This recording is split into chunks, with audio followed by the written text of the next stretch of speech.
See, I'm not opposed to what the libertarians say about Federal Reserve System and the currency evaluation.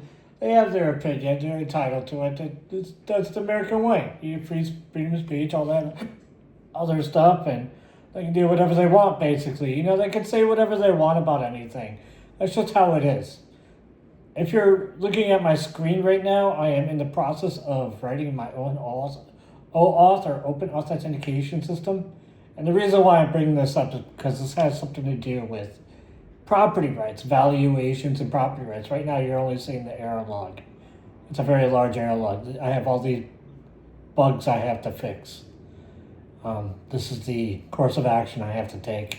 And does it look artificially intelligently implemented and designed? Yes, it does, because I used a model to write it out.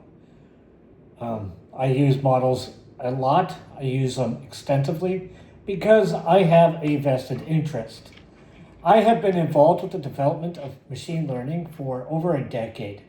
And I'm not talking about the software end, I'm not talking about the front end, I'm not talking about APIs, or any of this other stuff, MCPs and all that stuff. I've been working on actual architecture of machine learning models specifically.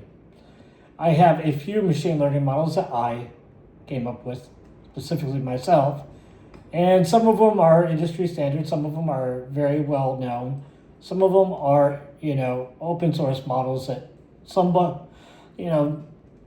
other people implemented and designed and developed on their own and have implemented throughout Hugging Face or GitHub or wherever they are. So I'm pretty much well versed and prolific within the machine learning community. And the reason why this matters is because when you go back and you examine what intellectual property and what property means, it means that, you have full and complete and total rights of the current, future, and allocatedness of said property.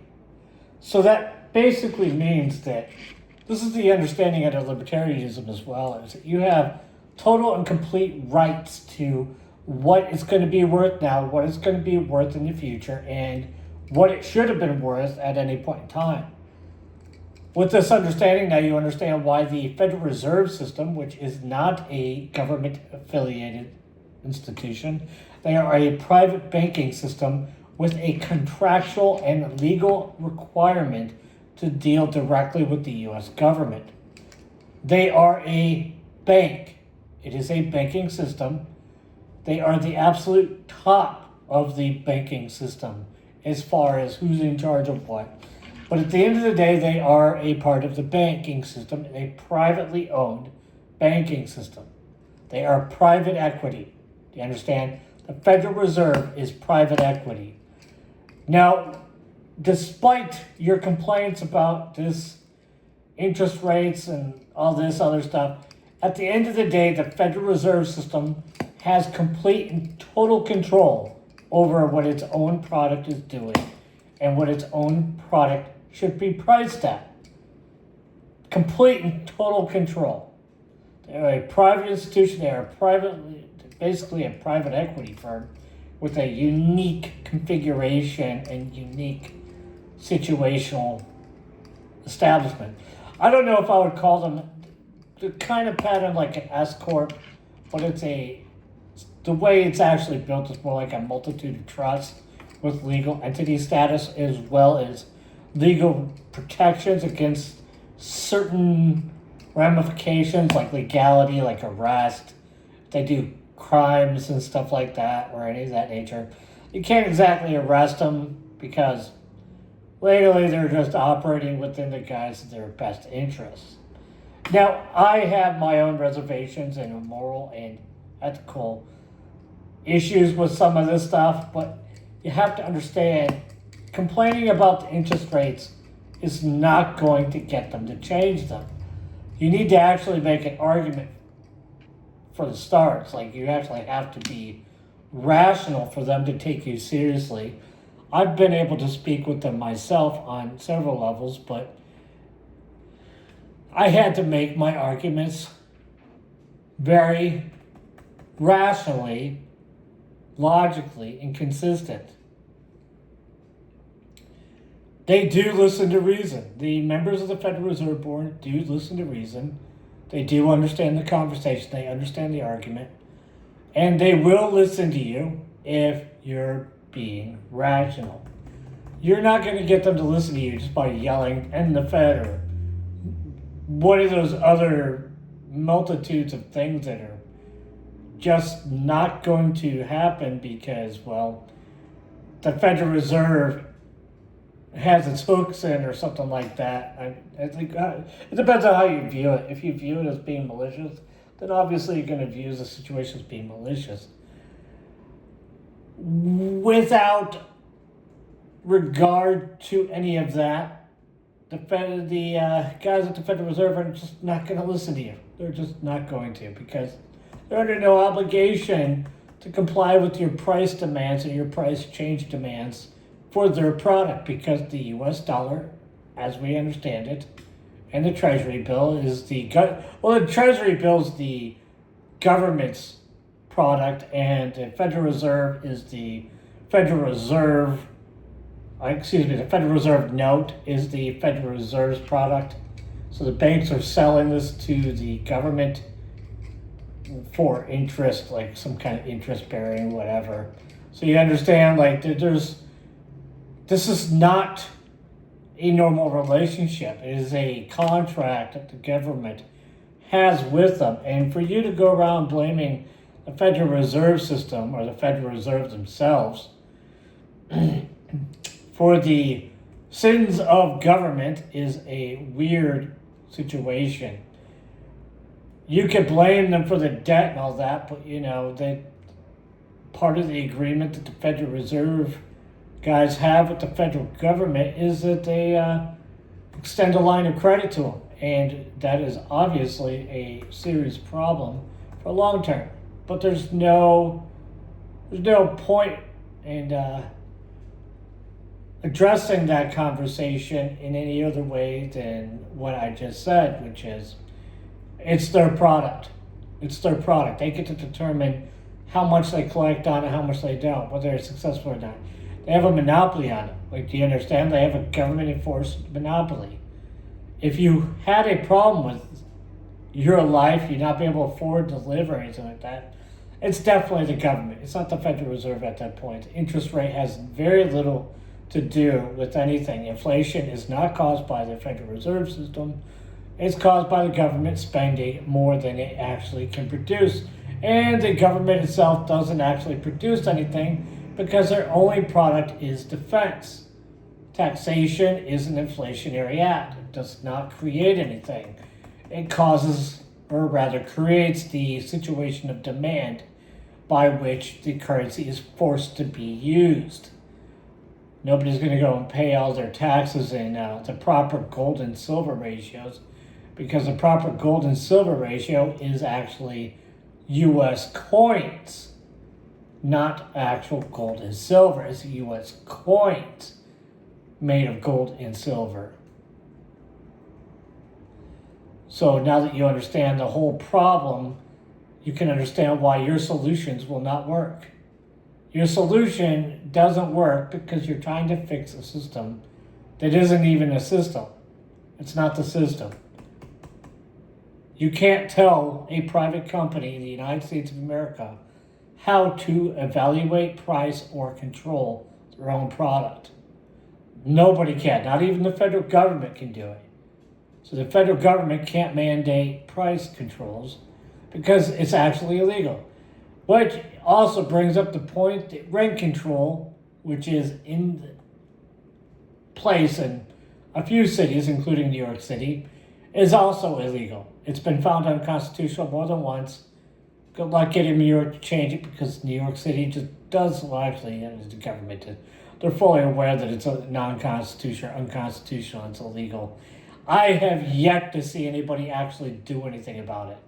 So if you really have a problem with anything, you need to actually make governments comply with the actual law. It's actually illegal for the government to create a mandate where something must be purchased. which also indicates that something like Social Security, which is the social safety net that the government's selling to the people, is illegal. It's illegal. It's all illegal. All of it. Whether or not you're going to get anyone to do anything about it, well, the Supreme Court's basically useless. If we've seen anything in the past 2 years, it's that the Supreme Court is essentially useless. It was made unconstitutional for any government to restrict firearms like assault weapon, quote unquote, assault weapons, based on scary features. That was done in, it's like 2023 or something like that. Maybe even sooner. But it was recently upheld in the Supreme Court, and we still see states like Virginia, I think it was Virginia, just tried to pass a new assault weapon ban based on some ridiculous things like scary handles and magazine capacity in their weapons, which is absurd. It is absurdly illegal to do so and unconstitutional because despite what you may not understand about constitutional law is when something is declared unconstitutional, the unconstitutional status means illegal.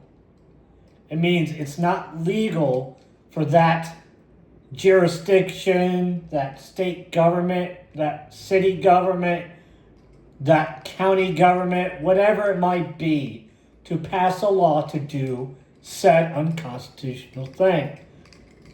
It's like repeatably understandable on our end to say that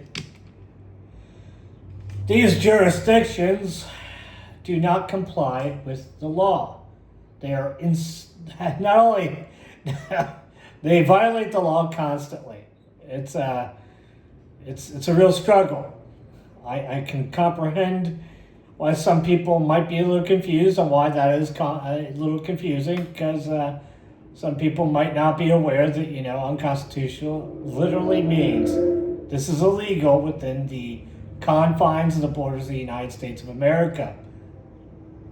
And the reason why you don't know that is because, again, another private contract with the U.S. government for your history books. Your government textbook and the civics class you may have taken was woefully inadequate, as the texts required to use for those classes and everything were basically purposefully written to pretend that was even a thing. As for there being a conspiracy, there are no conspiracies. This is just a confirmed contractual agreement fact. It wasn't a conspiracy. The government openly made contracts with organizations that gave them a strict monopoly on all of these things. Your educational system has a monopoly. Your currency is a monopoly. All of these things are monopolies. And all of them, I think actually most of them, occurred after the trust-busting era, which oddly broke up all the big trusts that were hindering the government's ability to make all of these things a monopolistic system. So funny enough, the government, not today's government, the government approximately 130 years ago went around and created a vacuum of authority and a vacuum of legal responsibility and monopoly by breaking up companies that were capable of resisting the government's ability to establish privatized economic monopolies on specific sectors, including education and banking. So the government itself created the scenario where it could actually build a banking monopoly and an educational monopoly. And there are millions of people within the United States that violently support and uphold this. By violently, I mean we have seen instances where people have car bombed. We're not talking like punching someone in the face. We're speaking about actual terror acts in the past, excluding in the 70s during the Weather Underground era, where the far left, I don't know if I'd call them far left, they were basically communist sympathizers and communist activists, were bombing institutions belonging to private individuals and corporations that were resistant to the federal government having a legal monopoly on many of the things that we're discussing right here, right now.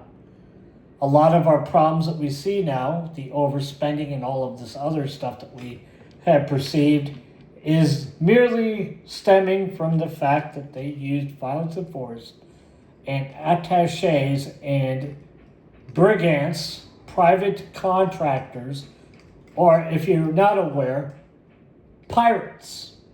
The U.S. federal government was using pirates, privateers, to commit terrorist acts in order to instill and enforce and create a situation where they would be able to swoop in and create a monopolistic scenario and control the entire sector and system holistically. Everything that you go back, if everything that you have read about the organizations like the Black Panthers, the Weather Underground, and all these other organizations, including going all the way back to certain far left Israeli protesters here in the United States, are all affiliated with the government. They're all privateers. All of them are pirates. They're all privateers working for the U.S. federal government who were paid in either favor or some other form. This is what quid pro quo means. This is what they've been doing, which no matter how much evidence you have against these people, the federal government will never prosecute them, because then the federal government itself would have to go over their finances and the changes in their lifestyles and create a trail or a chain of custody of all changes within their background and their history to find out who is financing them. And it would eventually end up just being the federal government and the FBI and the CIA were funding it. Even Osama bin Laden was a privateer for the U.S. government. The practice of having privateers is not new. They didn't just rediscover it, start talking about it again. This is the same thing they've been doing the entire time.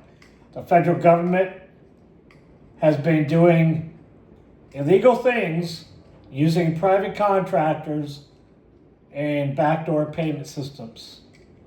All of that missing money during, it's actually September 10th, Donald Rumsfeld apparently had not been read in on what was going on yet with the Mujahideen and all the terror cells that were being built to facilitate the communist takeover of the federal government and the United States of America.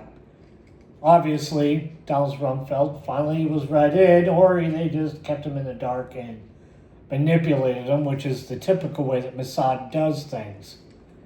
And yes, it definitely was Mossad, because they use Israel as their safe haven.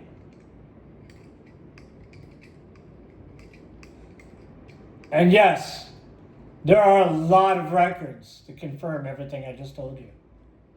There is a massive trail of evidence that's been released over the years.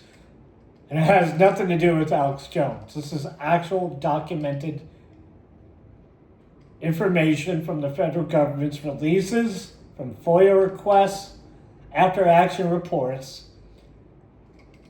declassified information from the CIA and the FBI. This is confirmed. This is how the U.S. government does things. They hire pirates or privateers contracting out, and they give very loose guidelines about how they want things achieved and accomplished. And sometimes they're called think tanks, and sometimes they're called military contractors. And then sometimes they're called, whatever, security contractors, maybe they're called some other kind of contractor, intelligence contractors. They're all privateers. They all do this stuff. When the US government can't justify it doing so, or if doing so would end up putting them in prison, they use privateers. Because the law protects privateers from prosecution no matter what, because of the way the law is structured. So you can't fix anything until you eliminate and delete the privateer clauses and the privateer laws. It's the only way to fix the problem. You asked if I knew how to fix the system, and I just told you. It's the only way to do it.